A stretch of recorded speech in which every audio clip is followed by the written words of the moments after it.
Good morning. Bonjour, je suis Monsieur Christopherson de l'Église des Saints du Dernier Jour. Nous allons prier.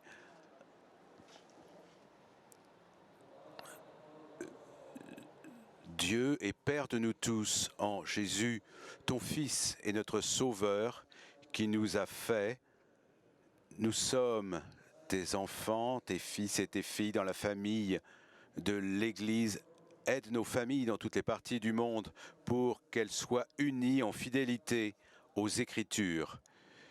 Que l'exemple de la Sainte Famille, avec l'aide du Saint-Esprit, guide toutes les familles, tout particulièrement les plus en difficulté, pour qu'elles deviennent des foyers de foi et de prière. Recherchons ton amour par le Christ notre Seigneur. Amen.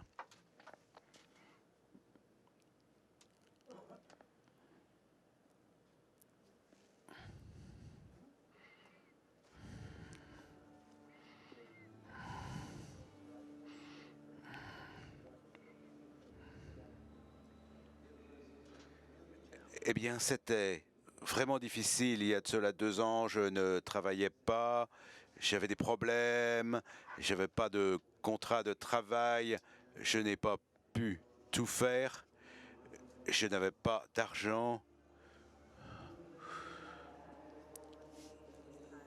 Et c'était un des moments les plus difficiles de ma vie. Mais il ne m'a pas laissé abandonner. Il m'a dit non, on ne va pas abandonner. Et pendant ce moment, notre mariage s'est renforcé. Notre mariage, c'est vraiment ce qui m'a sauvé. Ma femme m'a aidé, m'a sorti de cette situation. La seule manière, c'était de retrouver le Seigneur et de prier ensemble.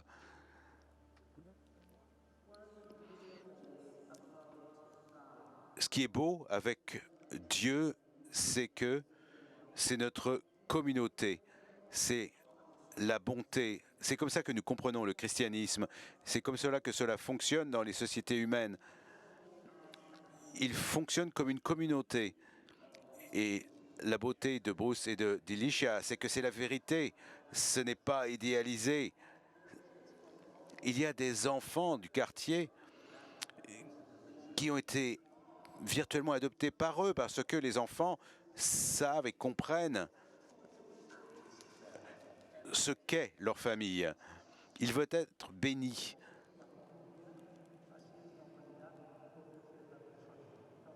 Pour moi, la famille, c'est l'humanité.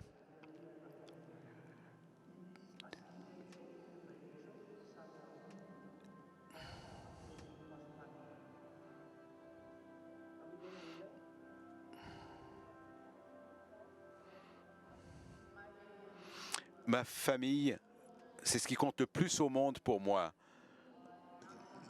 Nous ne sommes pas une famille parfaite. On se dispute, on ne se parle pas pendant quelques instants, mais nous sommes ensemble. Je vois l'amour de mes parents, l'amour qu'ils ont l'un pour l'autre, un amour inconditionnel. Et pratiquement toutes les familles de mes amis ont connu le divorce, les séparations.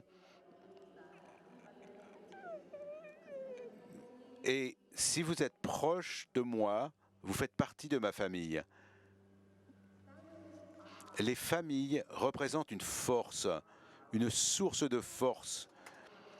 Et ce qui se passe, en fin de compte, c'est la manière dont nous pouvons réémerger en tant que famille.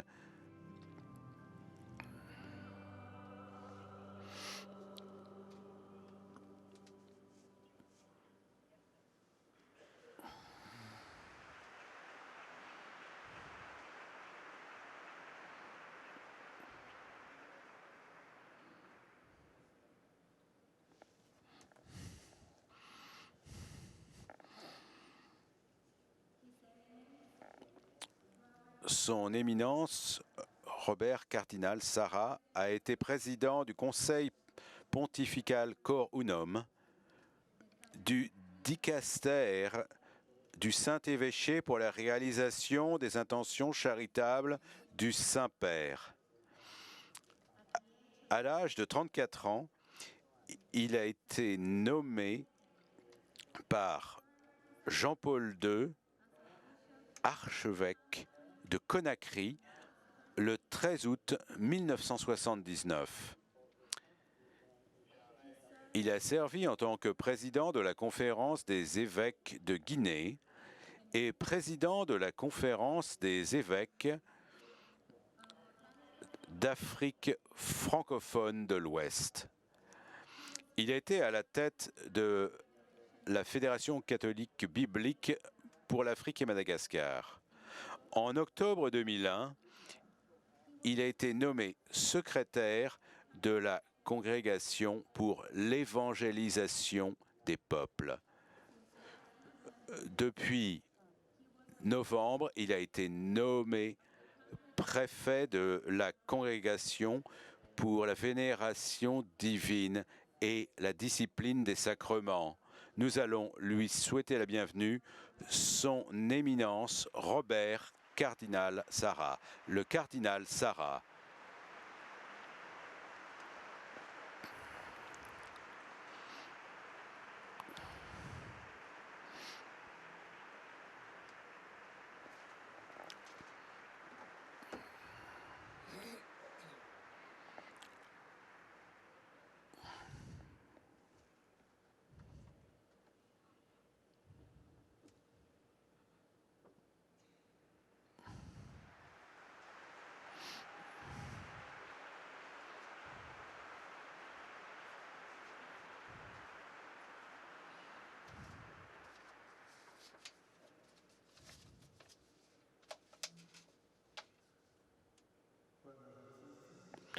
Chers frères et sœurs dans le Christ, tout d'abord, j'aimerais exprimer le plaisir et la joie de me retrouver ici devant vous à cette rencontre internationale des familles.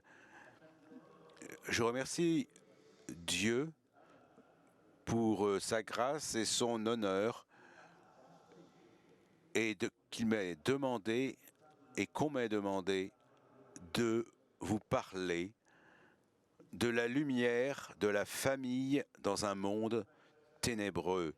Ce n'est pas une tâche facile, mais je vais faire de mon mieux au nom du Seigneur. Je vais commencer par vous parler de la bonté de la création de Dieu.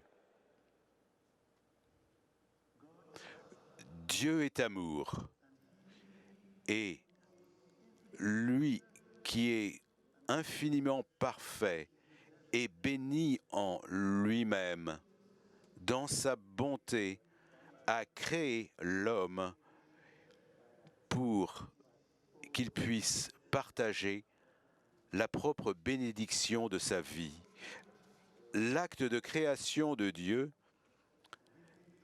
se révèle entre deux moments symboliques.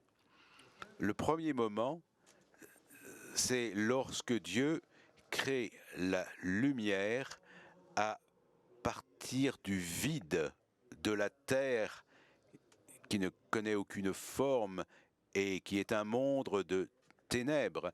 Dieu dit que la lumière soit, et la lumière crée la brillance. Cela nous permet de rencontrer qui est devant nous et d'aimer. La noirceur d'un autre comté encourage le mal. Nous ne voyons pas où va notre vie, ce qui est bon et ce qui est mal. Dieu commande la lumière et l'envoie au monde pour que l'ordre jaillisse du chaos et que la lumière soit à partir des ténèbres.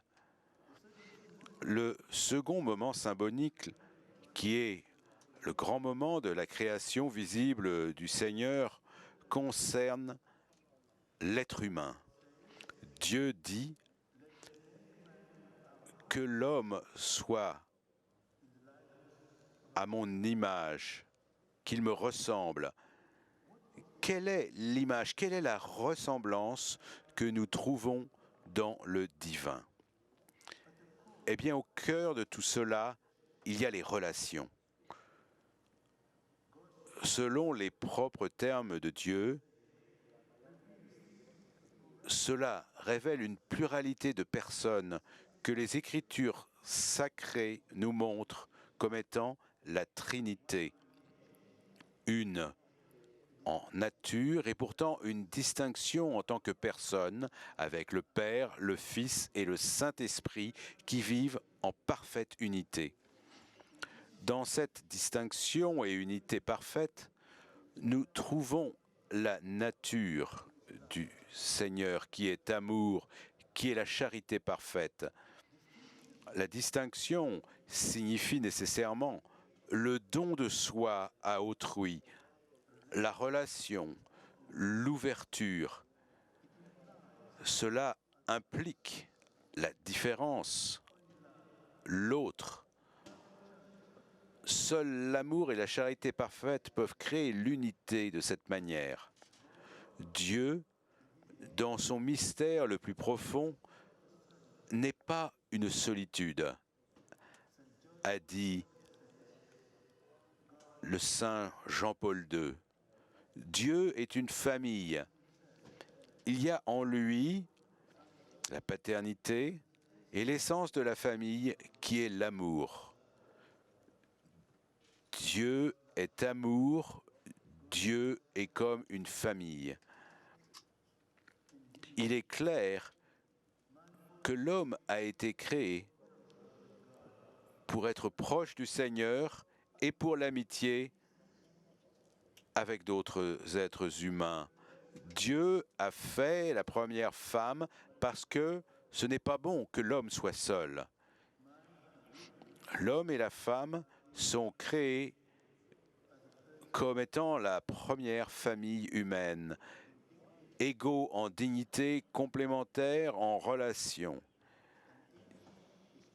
Et chacun d'entre eux doit donner de soi à l'image du Seigneur.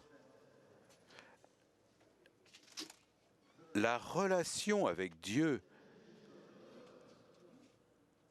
et avec les autres êtres humains doit refléter la véritable vie de la Trinité, la distinction en unité parfaite par l'intermédiaire de l'amour que les trois personnes, Père, Fils et Saint-Esprit, ont ensemble. Un amour dont nous voyons la trace étant créée dans l'image divine et la ressemblance. Un amour fructueux. Multipliez-vous. Pouvons-nous lire. La chute de la grâce. Les 11 premiers chapitres de la Genèse nous permettent de comprendre comment les ténèbres ont joué un rôle dans la création de Dieu, avec une relation humaine envers Dieu, entre nous et avec le monde naturel. Nous commençons avec l'histoire de la chute. Adam et Ève ont brisé leur relation avec Dieu en étant désobéissants et en mangeant le fruit interdit. Ils ont commis un acte où ils ont dit Amen à la catéchèse du diable. Vous serez comme des dieux. Le cœur du mensonge, du démon est le suivant. Dieu veut vous limiter. Il ne veut pas que votre vie soit complète. Alors, décidez de ce que vous voulez faire. Pourquoi se limiter? L'acte de manger est le signe que Adam et Ève ont accepté cette catéchèse. C'est ce que nous appelons le péché originel. Le péché génère la mort.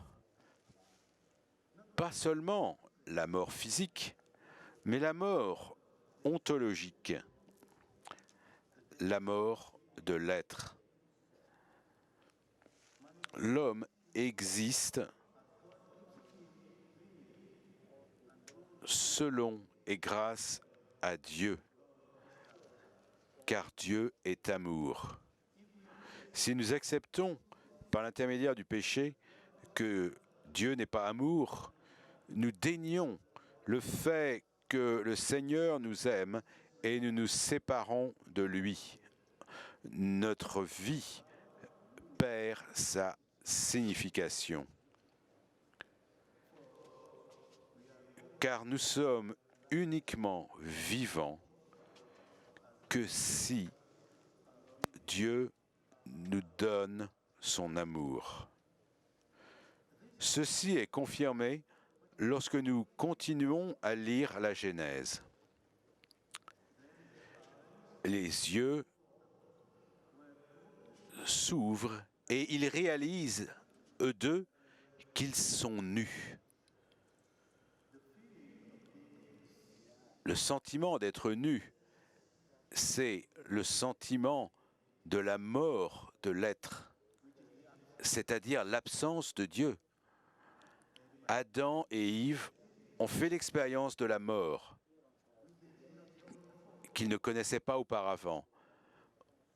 Pour cette raison, ils se sont cachés de Dieu et ils ont commencé à s'accuser mutuellement.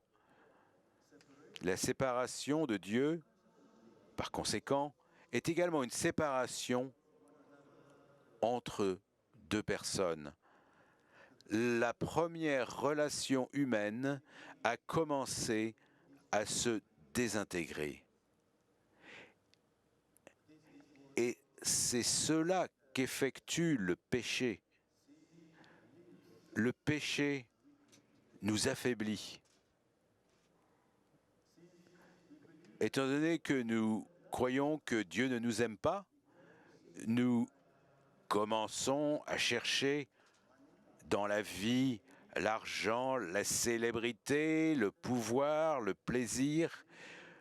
Nous pensons que ces idoles vont remplir et donner un sens à notre vie. Et cela nous déçoit fortement parce que plus nous recherchons dans ces éléments la vie et l'amour, plus nous devenons des esclaves par rapport à ces éléments. Ça, c'est le travail du malin. Nous avons une vie gratifiante, une vie qui a une signification, nous trouvons le bonheur lorsque nous établissons un rapport avec autrui, lorsque nous aimons Dieu et notre voisin, le plus grand des commandements. Mais lorsque nous péchons, nous choisissons de nous couper de l'amour de Dieu et nous ne sommes pas en mesure d'aimer, de partager et d'avoir une vie vertueuse. Même si nous connaissons la bonté de la vie, nous choisissons la mort. Il s'agit là de la bataille spirituelle que saint Paul a décrit d'une manière si brillante dans sa lettre aux Romains. Le fait est, je ne connais rien de bon qui vit en moi, c'est-à-dire, j'ai l'intention et la volonté de faire le bien, mais je n'ai pas le pouvoir de faire le bien. Ce que je veux faire, je ne le fais jamais, ne l'effectue jamais. Et ce que je ne veux pas faire, c'est ce que j'effectue. Mais à chaque fois que je fais ce que je ne désire pas, alors ce n'est pas moi qui agis, mais c'est le péché qui vit en moi.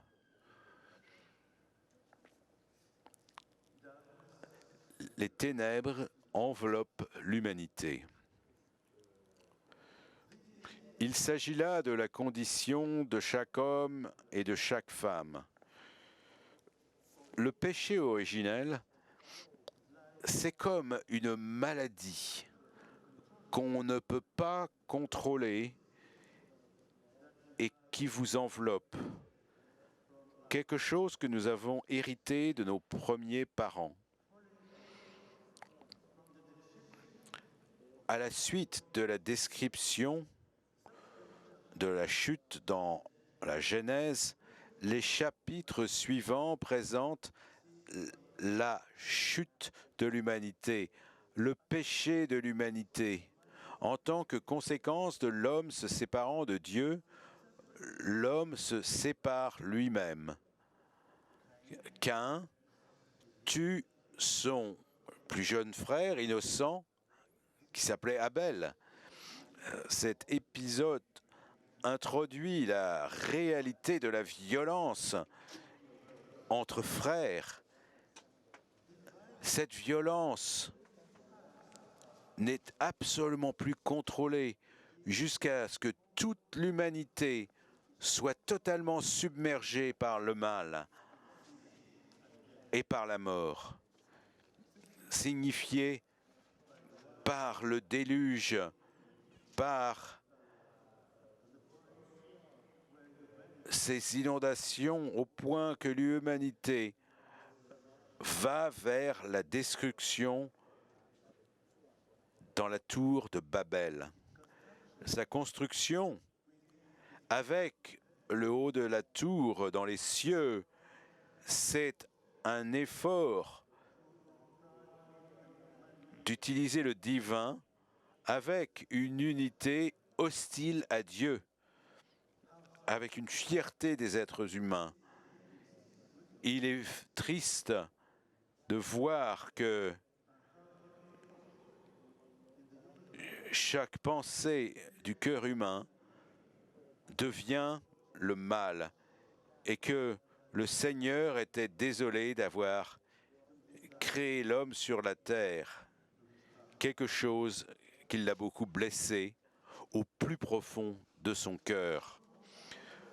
Devant toutes nos souffrances à un niveau personnel, à un niveau familial, à un niveau universel, lorsque nous avons des divorces, des problèmes interpersonnels causés par l'envie, la colère, les problèmes moraux provenant de l'addiction, de l'avortement, de la persécution religieuse, du terrorisme, si nous n'en avons pas à la source qui est le péché, rien ne va changer.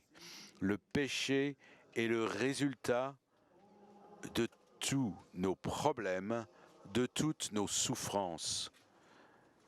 D'après la lettre aux Hébreux, nous sommes des esclaves pendant toute notre vie, par l'intermédiaire de la peur que nous avons de la mort.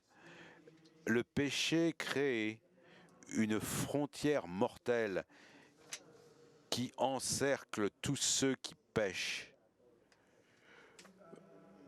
Nous ne sommes pas en mesure de s'ouvrir à autrui.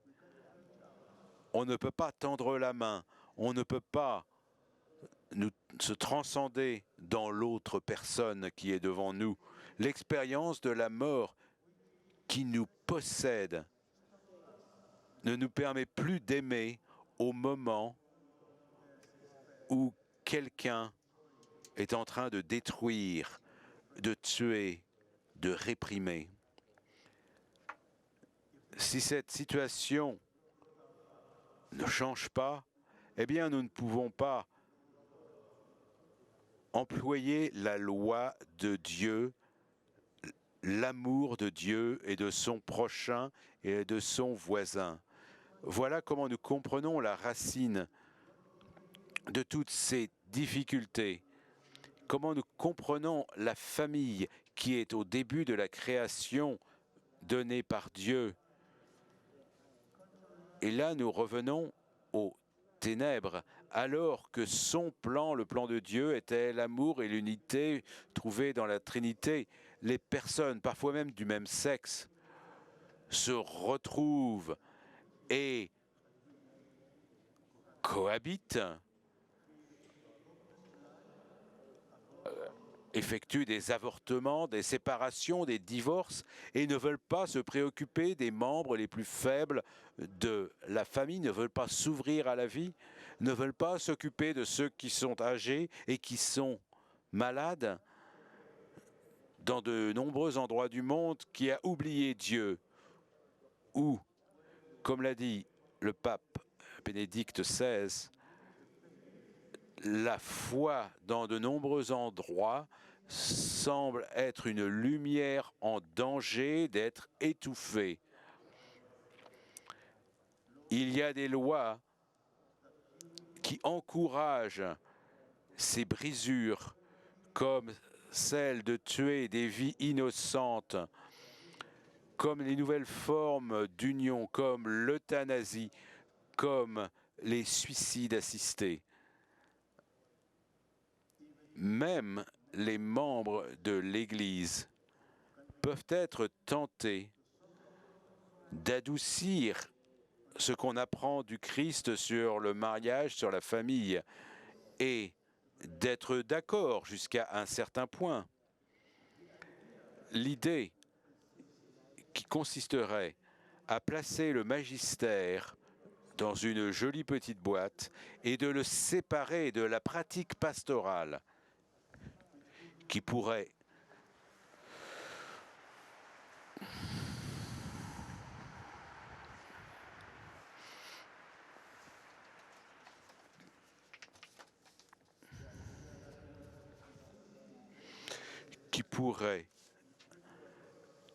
donc évoluer selon les circonstances, selon les impulsions et selon les modes, eh bien ça, c'est une forme d'hérésie. Cet aspect de placer le magistère dans une boîte séparée de la pratique pastorale, eh bien, il s'agit là d'une pathologie schizophrénique dangereuse. Et c'est précisément pourquoi nous avons besoin du Christ. Chacun d'entre nous a besoin de lui. Chaque personne sur la terre a besoin de lui. Saint Jean, au début de ses écritures et de ses bonnes paroles, nous a rappelé que tout vient de lui. Et sans lui, rien n'existe, rien n'est possible. Grâce à lui, nous avons la vie. Et cette vie est la lumière de la race humaine, la lumière qui éclaire les ténèbres et les ténèbres qui n'ont pas gagné. La repentance et le kérygma. La Genèse n'est pas juste une histoire. Il s'agit de notre histoire, l'histoire de chaque homme et de chaque femme. Alors aujourd'hui, lors de cette rencontre internationale des familles à Philadelphie, je veux vous inviter. À ce moment-ci, faites pénétrer dans votre cœur Adam et Ève, Caïn et Abel, la tour de Babel. Ce sont des noms bibliques d'un passé distant d'une nation, ou est-ce qu'ils me parlent à moi et à ma vie actuelle? En fait, dans les paroles du pape François, nous devons voir ce que nous sommes capables de faire et nous nous posons la question, est-ce que je suis capable de faire ceci? Capable de parler, de dire du mal d'une autre personne et de m'en moquer? Je dois me poser la question, est-ce que je suis capable de cela? Oui, je suis capable de le faire, oui. Et je suis capable de pécher. Je suis un pécheur. Mais Dieu, dans sa grâce, me touche. Et lorsque nous mourrons à cause de nos péchés, il nous ramène à la vie avec le Christ. Ces paroles de Saint Paul sont si belles. Et devant nos péchés, devant la tragédie du péché, Dieu met une limite, intervient avec sa miséricorde, son amour et son pardon. Et voilà pourquoi le repentir est une bonne nouvelle. Voilà pourquoi accepter les racines du mal au sein de nos corps est synonyme de sagesse. C'est le début d'un voyage de guérison de l'homme et de la femme, de guérison de la famille humaine et nous rend vraiment prêts à recevoir la bonne nouvelle, la bonne parole, de souhaiter la bienvenue à la parole de grâce de Dieu, la grâce de Dieu comme présent de Dieu, le travail de Dieu dans nos vies et votre vie de création. Je crois très humblement ce que dit le pape François, que c'est la bonne nouvelle la plus importante du Christ, la miséricorde, la grâce. Quelle grâce pour l'Église et toute l'humanité en fait que le pape François a appelé pour la miséricorde, la joie de l'Évangile et la joie de la grâce, de la miséricorde, parce que cette miséricorde a un corps, elle a un nom, Jésus-Christ,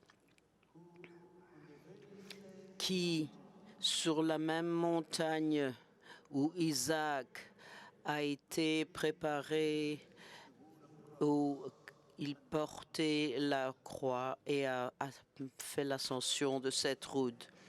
Et l'amour jusqu'à la fin et la miséricorde sont le jugement de nos péchés. Le présent gratuit de la passion du Christ, la résurrection, l'ascension et la descente du Saint-Esprit. L'événement historique qui pénètre nos existences aujourd'hui et la situation personnelle que nous confrontons pour nous changer radicalement du tout au tout. Une vie nouvelle est possible, seule dans la mesure où, comme une nouvelle personne vient à l'existence, remplie de l'Esprit du Seigneur, du Christ, donné par la personne rencontrée avec lui.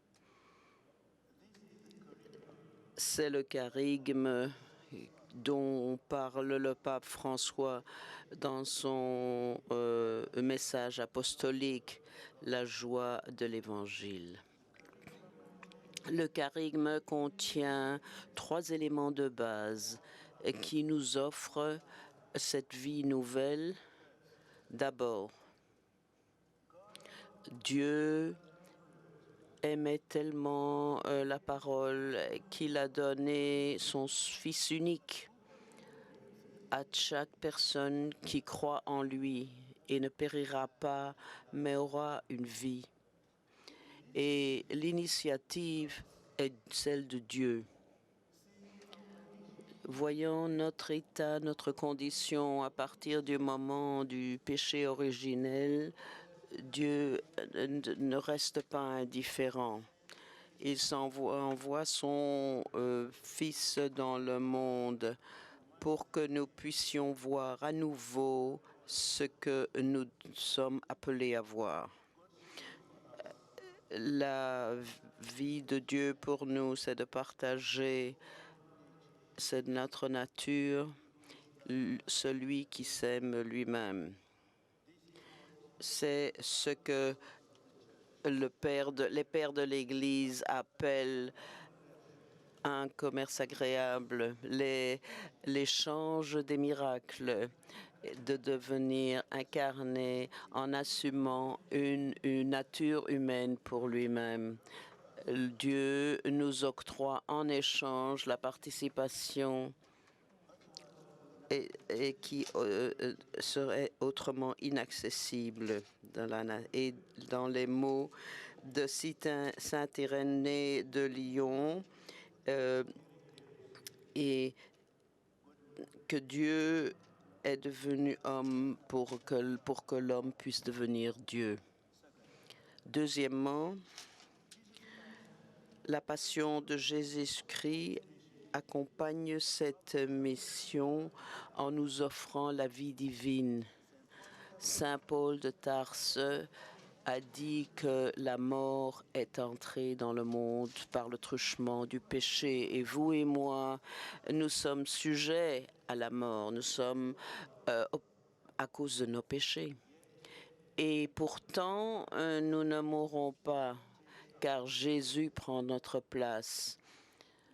Non seulement cela, mais Jésus affecte une union avec Dieu et l'humanité sur la croix en sortant son esprit pour nous lorsqu'il exhale ses dernières paroles, montrant avec l'accord entre Dieu et l'humanité. Ceci est consommé. Dans le baptême, nous également recevons dans nos vies la même vie de l'Esprit qui a résurrecté Jésus des morts et qui nous ressort des ténèbres de péché original et dans la lumière de Dieu. Pour cette raison, les premières églises appelaient le baptême illumination. La vie indestructible de Dieu nous vient également, une vie qui est nourrie à tout jamais dans l'Église, spécialement pour écouter la parole de Dieu, les sacrements de la vie, pour se soutenir mutuellement dans une communauté de foi.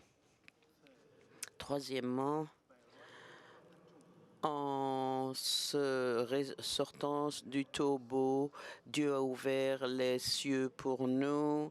Il porte dans la poitrine de l'humanité, l'humanité dont il sait que la mort, parce que lui-même est descendu en enfer. Maintenant, au ciel, Jésus intercède pour nous devant le Père. Pour tous nos besoins, ensemble, le Père et le Fils envoient dans nos cœurs le Saint-Esprit, le Seigneur qui donne la vie. La vie jusqu'à la fin est le signe de la foi. Cet esprit, le Saint-Esprit, agent de la charité, de l'amour, est le cadeau qui nous est offert pour voir ce qui est finalement humainement impossible, la famille et tous les rapports, l'ouverture à la vie, la fidélité dans le mariage, pour le meilleur et pour le pire, pour riches ou pauvres, pour la maladie et la santé, pour les soins des invalides et des malades, rester proche à nos personnes âgées, pardonner ceux qui nous fâchent. Ça, c'est l'amour. Révélé et donné librement par Jésus dans sa passion. Caritas, c'est un sacrifice de donner l'amour qui permet à la personne de sortir pour aimer Dieu et son proche jusqu'à la fin. En s'élevant parmi les morts, Jésus-Christ a brisé le cycle de vie et de mort qui nous garde esclaves et ferme le passé les uns aux autres.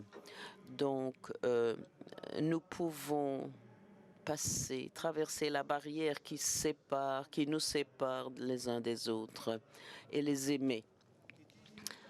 C'est un amour jusqu'à la fin.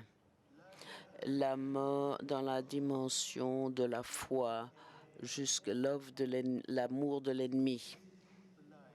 C'est la lumière qui surmonte toutes les ténèbres dans une vie familiale. Si souvent, dans ce monde, il y a la division, la douleur et la croix.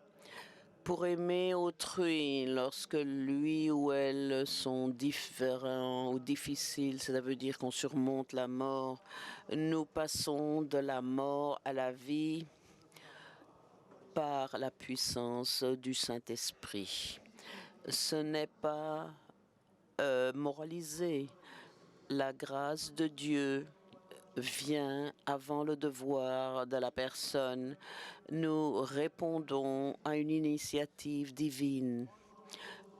Tous ceux qui sont blessés par un péché qu'ils ont commis et le péché commis par autrui, divorcés, séparés, ceux qui ont habité, qui vivent introvertis ou dans toutes sortes d'unions qu'ils essayent d'obtenir, doivent trouver dans l'Église la place pour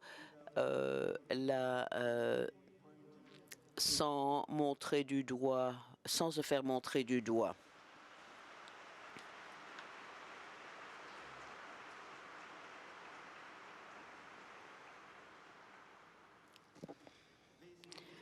C'est le témoignage que la famille chrétienne doit donner. L'amour jusqu'à la fin est possible. Jésus a dit à ses disciples que d'autres viendraient à le connaître par un signe concret.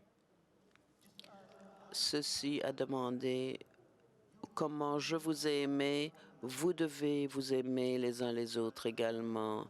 Avec cet amour que vous avez les uns pour les autres, chacun saura que vous êtes mes disciples. La famille et chaque chrétien est appelé à soutenir et rendre cet amour visible jusqu'à la fin. Appeler les autres à croire. Au premier jour de l'Église, les croyants n'étaient pas appelés à la foi par le témoignage des premiers chrétiens, même dans la mort, voir à quel point ils s'aimaient les uns les autres.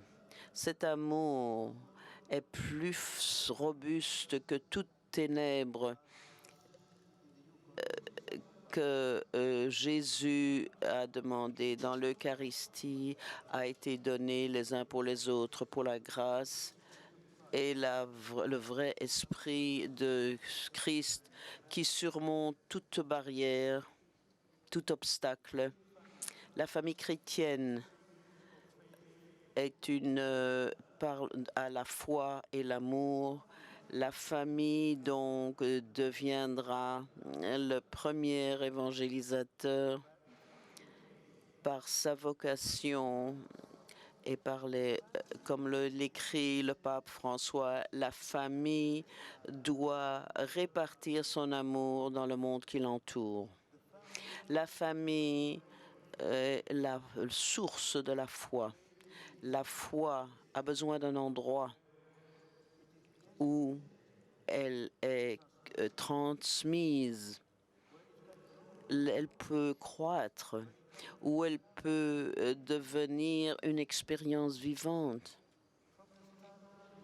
Depuis les débuts de la création, Dieu a choisi la famille comme cet endroit-là. Il a créé la famille comme endroit qui parlerait de Dieu, qui louerait, chanterait les louanges de Dieu, de la fertilité d'Adam et Ève, du pardon pour les Caïn et Abel, et la rescousse du Abraham, Sarah, des péchés. Là, dans la famille, les promesses deviennent réelles. La famille est le souvenir vivant de l'amour de Dieu. La famille est la source de l'espoir. La famille se travaille elle-même et cherche toujours à voir l'avenir. La famille porte en elle-même cet avenir. Elle est la gardienne de notre avenir, de l'avenir de l'humanité. Au sein de la famille, les parents sont les gardiens des enfants. Et les enfants, en temps voulu, deviendront les gardiens et les soins de leurs parents et de leurs grands-parents. L'avenir ne doit pas être difficile pour une famille parce que l'espoir de l'avenir est inclus et est un signe pour l'humanité. La famille est la source de l'amour parfait et de la charité. Et ces rapports, comme nous le voyons dans la vie même de Dieu, entre les personnes qui vivent en unité parfaite, la famille est appelée à vivre cette mission comme rapport. Mari et femme, parents et enfants, grands-parents. Dans la famille, nous apprenons à avoir des rapports les uns avec les autres et à se consoler mutuellement. Nous devenons comme Dieu par le truchement des rapports, de l'amour qui se donne lui-même. Le mariage, l'ouverture à la vie, défendre la dignité de la vie depuis le moment de la conception jusqu'à la fin naturelle. Les soins pour les faibles et les personnes âgées. La famille devient l'endroit où la solitude, l'égoïsme, l'égocentrisme trouvent une guérison, où nous devenons les personnes qui ne sont plus au centre et une autre personne devient le centre de votre vie. Vivre l'exemple. Le monde aujourd'hui a besoin d'un sens avec des témoins héroïques pour défendre et nourrir la famille. En nous ouvrant nous-mêmes à la grâce de Dieu, son Saint-Esprit qui vit en nous, notre foyer et nos familles peuvent connaître la bonté pour entrer dans le monde. Permettez-moi de conclure mon allocution avec un exemple touchant mais splendide de la façon dont la famille chrétienne peut apporter la lumière même à la grandeur, même à l'étendue des ténèbres.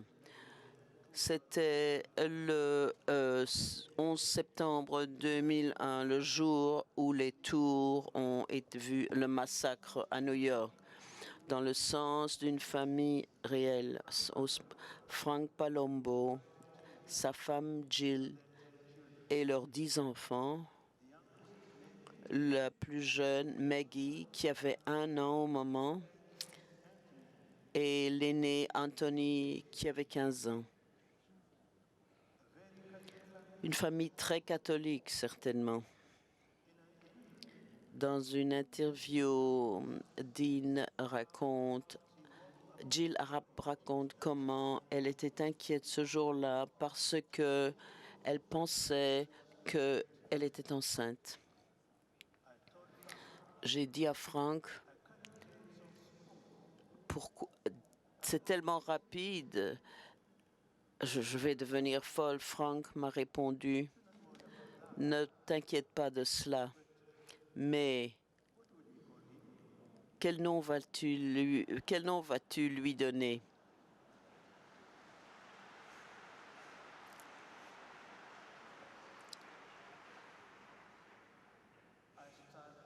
Je me suis prise à rire. Il savait toujours comment me faire rire. Frank n'est jamais revenu à la maison ce 11 septembre 2001. Il était un pompier new-yorkais qui, aux côtés de 3000 autres victimes, a donné la vie dans l'attaque des terroristes. Dans une interview donnée moins de 2 mois après le 11 septembre, Jean a reconnu que leur mariage et leur vie familiale n'étaient pas toujours une idylle. Il y a 17 ans, j'avais quitté l'Église. Je ne voulais pas avoir d'enfant. Mon mariage était en train de s'écrouler petit à petit. Mais alors, par une mission de une paroisse de New York, quelque chose a changé. J'ai vu la chrétienté avec des couples qui attendaient leur 4e enfant. Ils avaient tout quitté, le foyer, la carrière, leur pays, pour proclamer l'Évangile. Je pensais à ce moment-là, Dieu m'aime tellement qu'il a inspiré en quelqu'un ce désir pour que je puisse entendre l'Évangile, la bonne nouvelle. Lorsqu'on lui demandait ce qu'elle sentait après la tragédie des tours, Jean a dit « Frank me manque terriblement et je pleure énormément. Mais je sais qu'il continuera à nous aider depuis le ciel. » Elle a ajouté « Je crois que Dieu travaille pour le bien de ceux qui l'aiment. » Cet événement a été un mal terrible, mais l'amour de Dieu a dépassé ce mal. Frank a transmis la foi aux enfants et il aussi me console souvent par une parole. Lorsque je pense aux terroristes, je peux simplement dire « Père, pardonnez-leur parce qu'ils ne savent pas ce qu'ils ont fait. » C'est évident que j'ai peur, mais je m'accroche au Seigneur. Mes enfants et moi avons besoin de continuer au sein de l'Église à faire la volonté de Dieu. Il y a 5 ans, à l'âge de 49 ans, Jean, déjà une jeune veuve avec 10 enfants, a été diagnostiquée avec un cancer. Jean est morte il y a un peu plus de 2 ans. Ses 8 fils ont porté son cercueil dans la basilique de la cathédrale du Sacré-Cœur de Newark, dans le New Jersey, devant 2000 personnes et 30 prêtres. Maggie, maintenant qu'il y a 15 ans, s'est vue demander par un voisin pourquoi elle semblait être en paix, et elle a répondu: parce que ma maman est au ciel. Je sais qu'elle a la joie entière. Que pourrais-je vouloir de plus pour elle? Ses nombreux frères et sœurs s'occupent d'elle, de Maggie aujourd'hui. Dieu soit loué pour les familles nombreuses.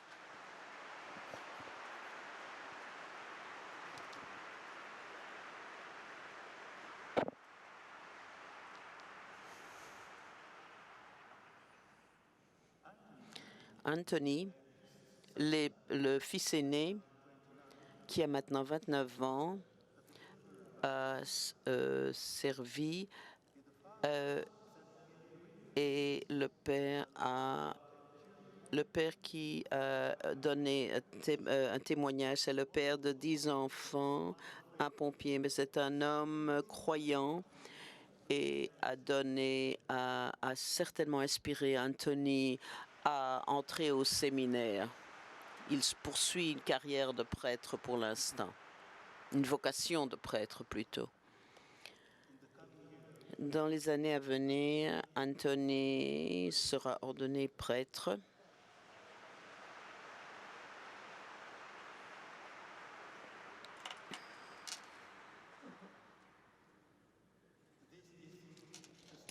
Ceci est l'histoire d'un retour. Le mal n'a pas le dernier mot.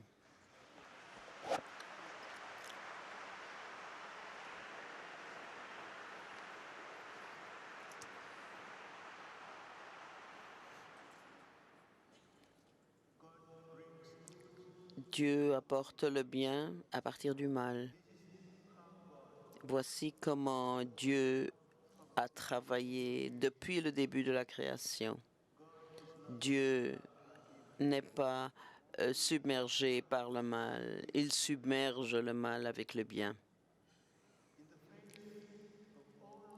En face de tous les défis de la vie familiale et conjugale, Frank et Jean Palumbo, un jeune homme marié et sa femme aux États-Unis, ont reçu la grâce de l'amour sans égoïsme jusqu'à la fin. D'abord par le repentir, ensuite en recevant et en croyant le charigme, la bonne nouvelle, la bonne parole, la foi avec laquelle ils ont vécu et avec laquelle ils ont choisi de vivre nous donne l'espoir à nous tous que nous pouvons apporter la lumière de l'Évangile dans nos paroles. Mettre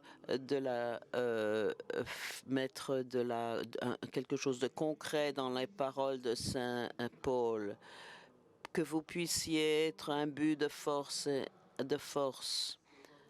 pour sa puissance glorieuse, pour chaque joie, et remercier le Seigneur, le Père qui vous a qualifié à partager l'héritage avec la lumière sainte. Il nous a délivrés du domaine de ténèbres et nous a transférés au royaume de son Fils adoré,